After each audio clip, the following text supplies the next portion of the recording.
नमस्कार मित्रों, रीता सरकार द्वारा प्रस्तुत कहानी का शीर्षक है हीरों का सच। एक बार राजा कृष्णदेवराय दरबार में बैठे मंत्रियों के साथ विचार विमर्श कर रहे थे कि तभी एक व्यक्ति उनके सामने आकर कहने लगा, महाराज, मेरे साथ न्याय करें। मेरे मालिक ने मुझे धोखा दिया है। इतना सुनते ही महाराज ने उससे पूछा, तुम कौन हो और तुम्हारे साथ क्या हुआ है? अन्नदाता, मेरा नाम नामदेव है। कल मैं अपने मालिक के साथ किसी काम से एक गांव में जा रहा था। गर्मी की वजह से चलते चलते हम थक गए और पास में स्थित एक मंदिर की छाया में बैठ गए। तभी मेरी नज़र एक लाल रंग की थैली पर पड़ी, जो कि मंदिर के एक कोने में पड़ी हुई थी। मालिक की आज्ञा लेकर मैंने वो थैली उठा ली।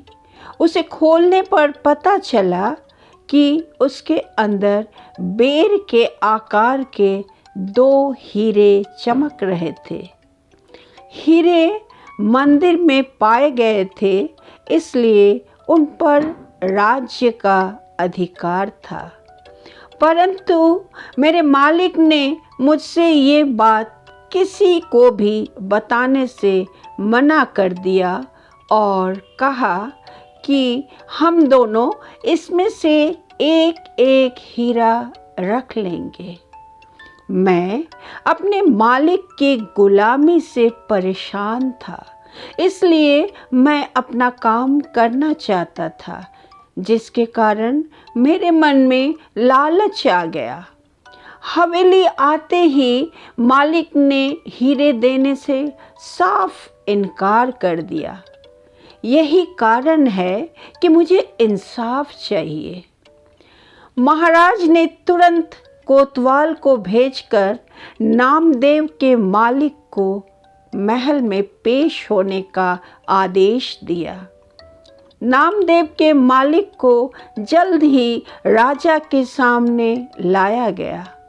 राजा ने उससे हीरों के बारे में पूछा तो वह बोला, महाराज, ये बात सच है कि मंदिर में हीरे मिले थे, लेकिन मैंने वो हीरे नामदेव को देकर उन्हें राजकोष में जमा करने को कहा था। जब वह वापस लौटा तो मैंने उससे राजकोष की रसीद मांगी तो वह आनाकानी करने लगा। मैंने जब उसे धमकाया तो ये आपके पास आकर मनगढ़ंत कहानी सुनाने लगा। अच्छा, तो ये बात है, महाराज ने कुछ सोचते हुए कहा। क्या तुम्हारे पास इस बात का कोई सबूत है कि तुम सच बोल रहे हो?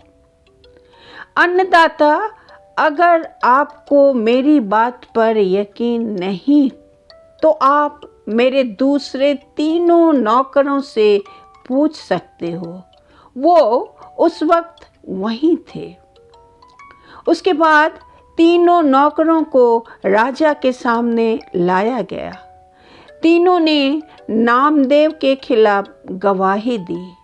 महाराज 3 नौकरों और मालिक को वहीं बिठाकर अपने विश्राम कक्ष में चले गए और सेनापति तेनालीराम महामंत्री को भी इस विषय में बात करने के लिए वहाँ बुलवा लिया।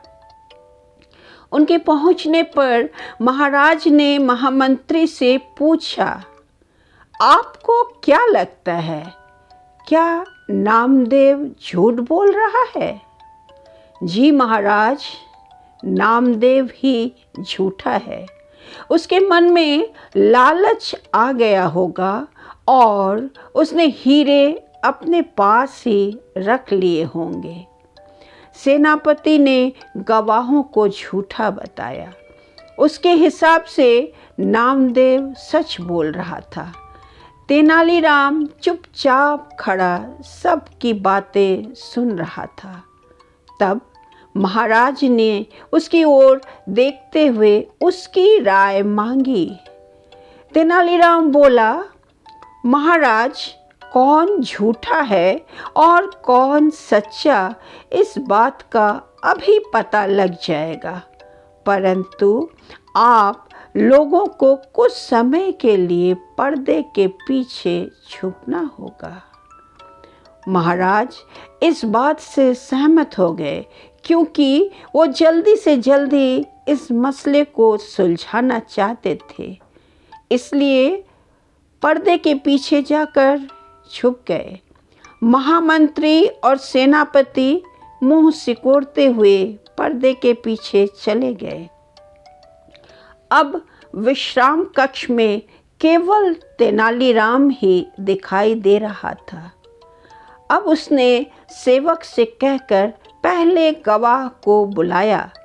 गवाह के आने पर तेनालीराम ने पूछा, क्या तुम्हारे मालिक ने तुम्हारे सामने नामदेव को हीरे दिए थे? जी हाँ, फिर तो तुम्हें हीरे के रंग और आकार के बारे में भी पता होगा। तेनालीराम ने एक कागज और कलम गवाह के सामने करते हुए उससे कहा, लो, मुझे इस पर हीरे का चित्र बनाकर दिखाओ। इतना सुनते ही उसकी सिट्टी पिट्टी गुल हो गई और बोला, मैंने हीरे नहीं देखे, क्योंकि वो लाल रंग की थैली में थे। अच्छा, अब चुपचाप वहाँ जाकर खड़े हो जाओ। अब दूसरे गवाह को बुलाकर उससे भी यही प्रश्न पूछा गया। उसने हीरों के रंग के बारे में बताकर कागज पर 2 गोल गोल आकृतियाँ बनाकर अपनी बात साबित की। फिर उसे भी पहले गवाह के पास खड़ा कर दिया गया और तीसरे गवाह को बुलाया गया। उसने बताया कि हीरे भोजपत्र की थैली में थे, इस वजह से वह उन्हें देख नहीं पाया। इतना सुनते ही महाराज पर्दे के पीछे से सामने आ गए। महाराज को देखते ही तीनों घबरा गए और समझ गए कि अब सच बोलने में ही उनकी भलाई है। तीनों महाराज के पैरों को पकड़कर माफ़ी मांगने लगे और बोले, हमें झूठ बोलने के लिए हमारे मालिक ने धमकाया था और नौकरी से निकालने की धमकी दी थी, इसलिए हमें झूठ बोलना पड़ा। महाराज ने तुरंत मालिक के घर की तलाशी के आदेश दे दिए। तलाशी लेने पर दोनों हीरे बरामद कर लिए गए।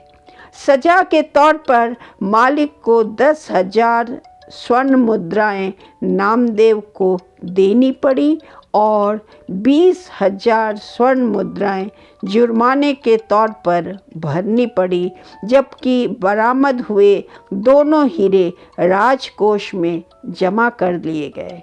इस प्रकार तेनालीराम की मदद से महाराज ने नामदेव के हक में फैसला सुनाया। धन्यवाद।